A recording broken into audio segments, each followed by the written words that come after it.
Right from Kyoto, the issue of climate has taken center stage in the world discourse. It is central. It is central because climate and environment are related to our survival as a species. They are important. We in our country, we consider environment to be very important, absolutely important. There's another aspect, howsoever, whatsoever, which we need to keep in mind, and that is that energy is absolutely essential for growth. You don't have growth, you can't improve the living standards of your people. You can't lift people out of poverty without energy. Nothing is possible without energy. Development is not possible without energy. So you need energy. The developed world has developed. The developed countries are where they are now because they spent that much or consumed that much of energy, and they are still consuming that quantum of energy. So that's where the developed world is, and that developed world is there because they have consumed much of energy, of course, resulting in that many emissions. But before we come to that energy and climate uh, trade-off, shall we call it, or energy and climate balance, shall we call it? Before I come to that, let me first say what we have done as a country. Now, as a country, we've taken care of both SDG 7, the problems of access, and we've also become a front runner in energy transition. First, the problem of access, SDG 7. When our government came into office, there were thousands of villages and hundreds and thousands of hamlets which did not have access to electricity. This government electrified every village and every hamlet. And mind you, thousands of hamlets were located in the Himalayan belt or in the deserts of Rajasthan, with one hamlet on one hill, another hamlet 3 hills away. But we electrified each and every hamlet and every village.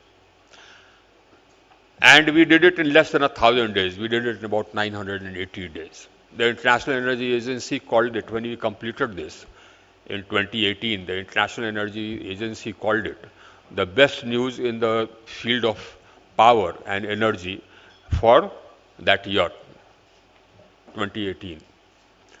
Thereafter, we decided to connect every home, and we connected 28.6 million homes, ensuring universal access. This again was the largest expansion of access ever in such a short time frame. We did it in about 18 to 19 months, 19 months actually. This was the largest expansion of access ever in the history of electricity in the world and in the history of power in such a short time frame. No other country had done it. We connected in 18 months, 19 months, a population of the size of Germany and France combined, along with the population of Belgium, etc. That's the size of the number of people whom we connected to electricity. There's another thing which we did. We've added almost about 165,000 megawatts of generation capacity from the time our government took office in 2014, late 2014, from 2015 onwards till date. It's almost now the 165 gigawatts of the capacity, actually the 167 gigawatts of capacity which we have added. And a large quantity of that is renewable. I'll come to that in a minute. We connected our whole country into one grid. We added 161,000 circuit kilometers of transmission lines in just this 7 years odd. Connecting the whole country into one grid right from Leh, Ladakh in the northernmost Himalayas to Kanyakumari, which is our southernmost tip, from an eastern tip to the western tip, every corner connected in one grid running on one frequency with one national load dispatch center, the largest integrated grid in the world. Now, when our government came to office, we could transfer 34,000 megawatts from one corner of the country to another. Today, we can transfer 112,000 megawatts from one corner of the country to another. We also have interconnections with Bangladesh, with Bhutan, with Nepal. We have a small interconnection with Myanmar as well. And we have a connectivity under survey with Sri Lanka. So we have energy trade with all our neighbors. I mean, and the people or the distribution companies in Nepal and generation companies in Nepal sell electricity in India in our exchange, or they buy electricity from India from our exchange. Similarly, Bhutan sells energy to us. They buy energy from our exchange when they need it. Bangladesh also, they sell energy, they buy energy. And we expect the same to happen with Sri Lanka and with Myanmar, with Myanmar when we strengthen our links, and with Sri Lanka when we build the links. So this was not the end of what we've done. We strengthened the distribution systems.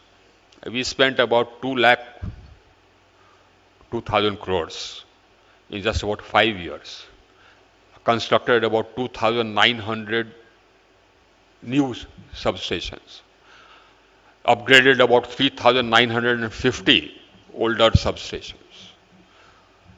Constructed 750,000 circuit kilometers of LT lines, 225,000 circuit kilometers of HT lines, 122,000 circuit kilometers of agriculture feeders, added 750,000 transformers across the country, strengthening the distribution system. The net result of all these efforts has been that the availability of power, which was an average of 12.5 hours in 2015 when we carried out that survey, has now gone up to about 22.5 hours in the rural areas, mind you. Urban areas by and large 24 hours. In the rural areas, it's now gone up to about 22.5 hours on an average. The net result of the increase in the number of consumers, 28.6 million, and of course the rate of growth of our economy. Incidentally, last quarter, our country had a rate of growth which was the fastest in terms of large economies. We are the fastest growing large economy in the world today. Now all that has added to the increase in demand. And the increase in demand has been to an extent which is mind-boggling. My average daily consumption in 2021 was about 3,500 billion units per day, 3,500 billion units per day. Today it is 4,500 billion units, an increase of 25%. And that also is historic. In no other country has the demand gone up by 1,000 million units in 1 year. This is done here. And we are meeting that demand. So this is insofar as energy is concerned. Now, insofar as transition is concerned, now the transition we have emerged as a world leader. We've added 158,000 megawatts of renewable energy capacity. That's our renewable energy capacity today. If you talk about non-fossil fuel capacity, that means you add nuclear to this. Nuclear, if you change the term from renewable to non-fossil, then you can add nuclear. My nuclear capacity is 6,700 megawatts. So we add that. And our non-fossil fuel capacity is 165 gigawatts. That means 165,000 megawatts. Our renewable energy capacity has been the fastest growing in the world. The rate of renewable energy capacity, the rate of growth of renewable energy capacity is the highest, fastest in the world, in our country. We had, and the speed you can gauge by the simple fact that in 2021, in COP21 in Paris, in 2015 in COP21 in Paris, we had pledged that by 2030, 40% of our established power generation capacity will come from non-fossils. Now we achieved that target a good 9 years in advance. We achieved that target in November 2021. Right now, our established capacity of non-fossils has reached 41%. We had said 40% by 2030. We are today at 41%. That's the rate of increase of renewable energy capacity in our country. That's the rate of energy transition which we have and which we are carrying out. We haven't ended. That energy transition is continuing. And because we achieved our NDC so far in advance, and incidentally, we are the only major economy which has done so. It achieved its NDCs, which it pledged in Paris, so far so early. And because we have achieved our NDCs so early, we have upped our ambition, and now our ambition is 500,000 megawatts of non-fossil fuel capacity, 500,000 megawatts of non-fossil fuel capacity by 2030. That will constitute about 63% of my established power generation capacity. Right now, my non-fossil fuel capacity is about 41%. So I'll be adding to that an additional 22% in the remaining 8 years. No other country comes close. And we shall not only achieve that, 500 gigawatts, we shall cross it. If you take the capacity under construction, I already have about 62,000 megawatts under construction and another 18,000 megawatts under bid. I am not counting nuclear. If you count nuclear, I have another 12,000 under construction. So my capacity under construction will go up to 74 gigawatts, 74,000 megawatts. You add that 74,000 megawatts to 165 odd megawatts which I have, 167 gigawatts which I have. So 167 gigawatts plus 74 gigawatts. That makes it 238 gigawatts already established or under installation in terms of non-fossil fuel capacity. So in order to reach 500 gigawatts by 2030, I will need to establish another 250 gigawatts. I will cross that. And I will continue to be, our country will continue to be the fastest growing renewable energy capacity in the world. The Bloomberg already calls us the most attractive destination for investment in renewables in the world. Every major fund in the world is invested in the renewable energy sector in India. Our average FDI is about $11 billion in my sector, renewable energy alone, only renewable energy. We have targets of setting up manufacturing facilities for green hydrogen and green ammonia to the tune of 20 million tons per year by 2030. We are going to come out, the Prime Minister has announced a green hydrogen mission. And we are replacing the grey hydrogen with green hydrogen. We have an ongoing electrical mobility program which is doing very well.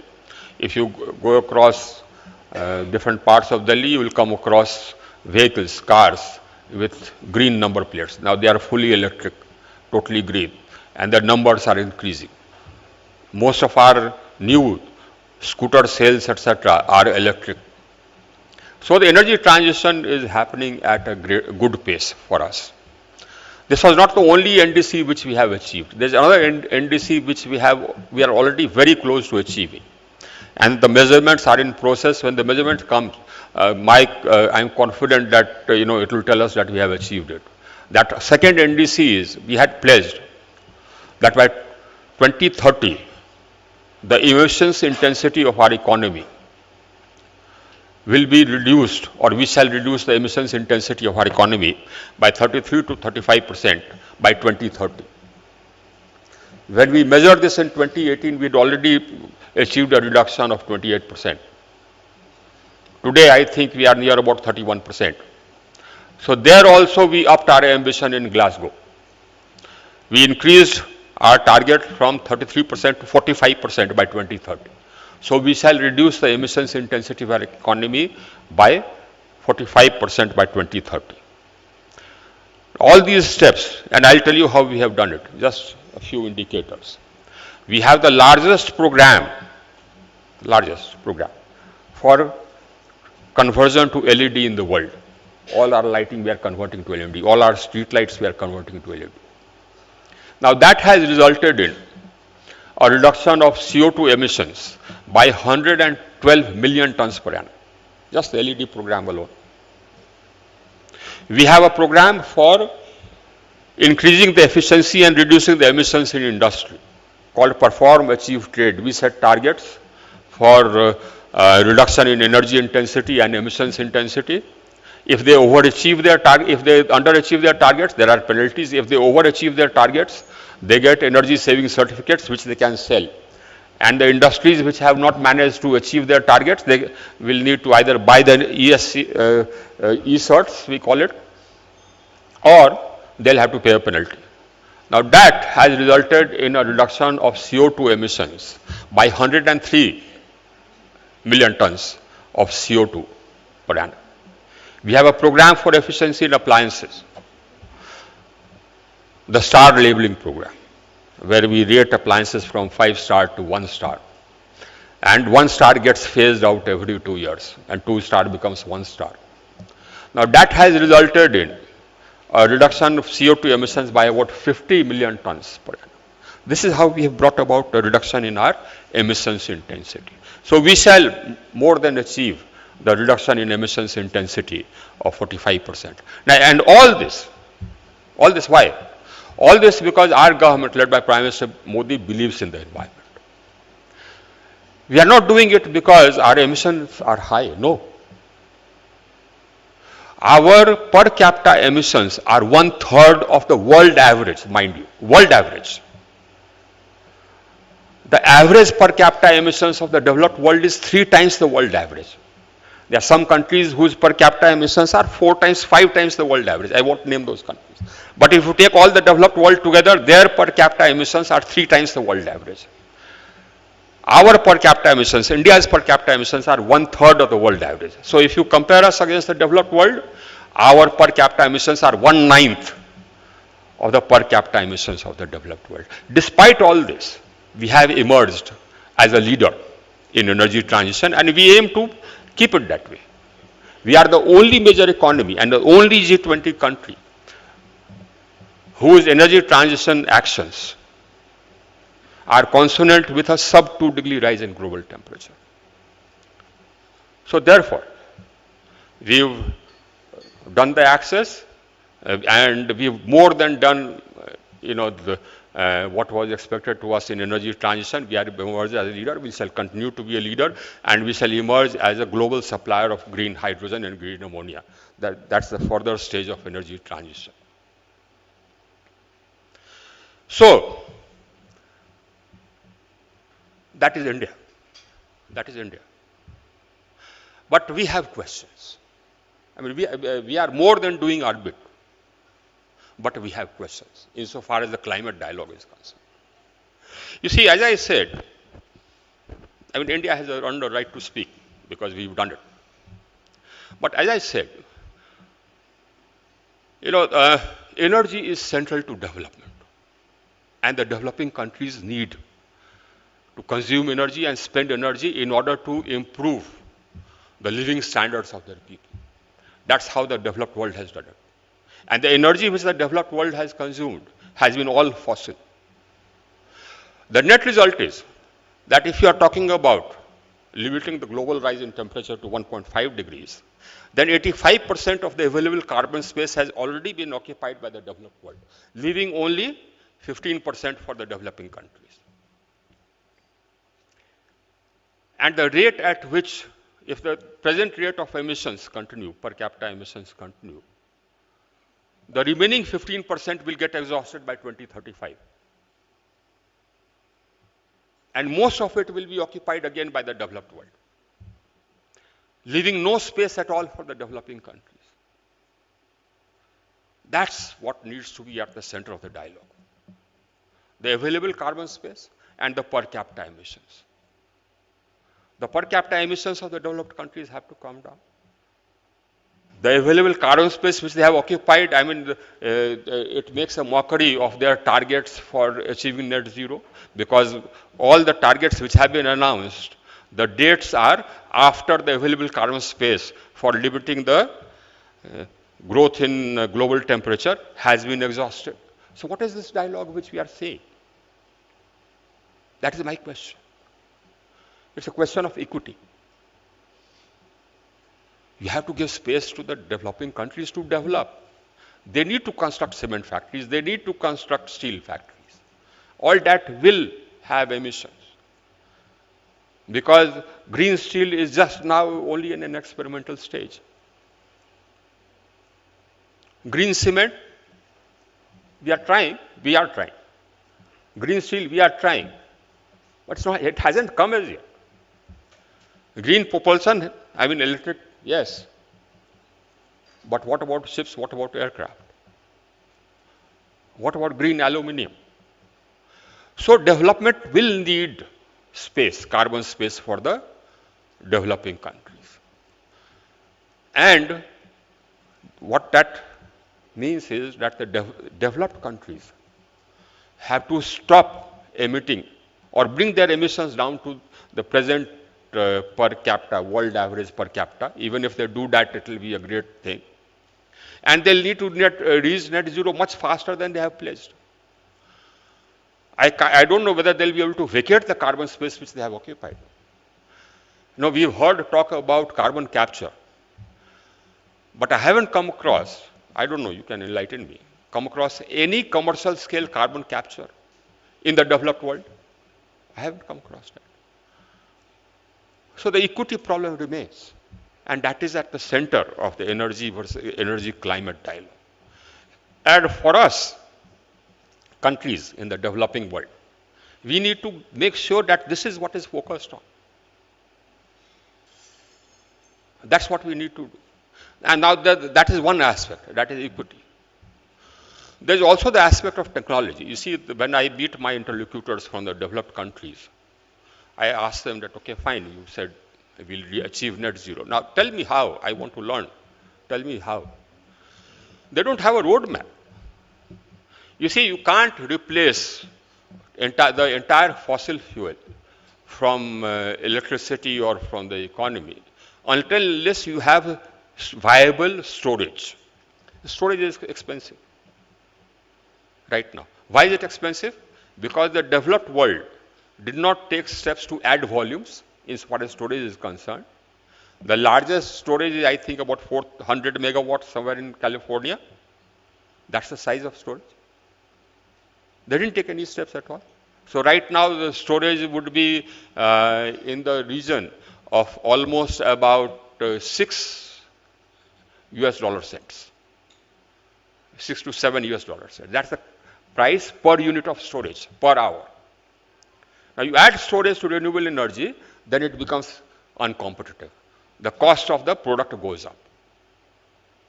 And if you use electricity which is expensive, your products will not be competitive. Now that is the problem. The other problem, of course, is the availability of lithium. Some countries have already preempted, most of the world capacity of lithium. That is another thing. Recycling of lithium will be an issue. So you can't have a viable electricity system until based on renewable energy unless you solve the problem of storage. Green hydrogen as storage is expensive. We've modeled it. It's very more expensive than battery. Pumped storage is something which is viable. And I am trying to locate whatever pumped storage sites there are. And we have located quite a few, and quite a few are coming up. We already have about 5,000 megawatts of pumped storage available. And we are adding to that capacity as fast as we can. It's only when we have storage that we, basically the total energy transition to non-fossils will be possible. I hear talk about coal off and on. Now that again is a misguided sort of construct. Coal is one source of energy which has emissions. But other sources also have emissions. All the fossil fuel sources have emissions. Natural gas is fossil. You burn natural gas, you get carbon dioxide. Shale is fossil. Petroleum products are fossil. So the debate has to be not coal. The debate has to be fossil and non-fossil. I mean, you can't say that coal has emissions, so has natural gas. So if you're saying that, nahi sahab, so you should phase out coal, I turn around and ask them that when are you phasing out your gas-based capacity? The problem is that those who have, the developed countries who have gas-based capacity cannot phase it out in a hurry because they need the base load. Now the developed world has an advantage. They have an advantage because they have huge capacities of nuclear energy. Now nuclear is non-fossil, it does not have emissions. But the developing world does not. As I said, we are a huge country and our nuclear capacity is just 6,700 megawatts against an established capacity of 400,000 megawatts. So that's minuscule. And what about the other developing countries? Their nuclear capacity is non-existent. So if they replace the fossil fuels, where do they get their base load from? Is a question. Now in the developed world itself, there are questions about adding nuclear capacity. Where do you store the nuclear waste? And the half-life of nuclear waste is what? 100 million years? Where do you store it? How much capacity do you add?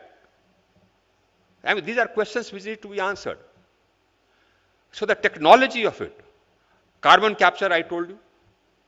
I mean, I don't see any viable commercial scale carbon capture, operating in the world, and the climate debate has been going on for so long. So basically, countries have, the developed countries have announced dates. I mean, not only developed countries, all of us have done. We've done. But the problems which arise of technology have not been resolved as yet. They are still out there. The problem of, you want to add nuclear, you can't do it at such a rapid pace. What about the nuclear waste?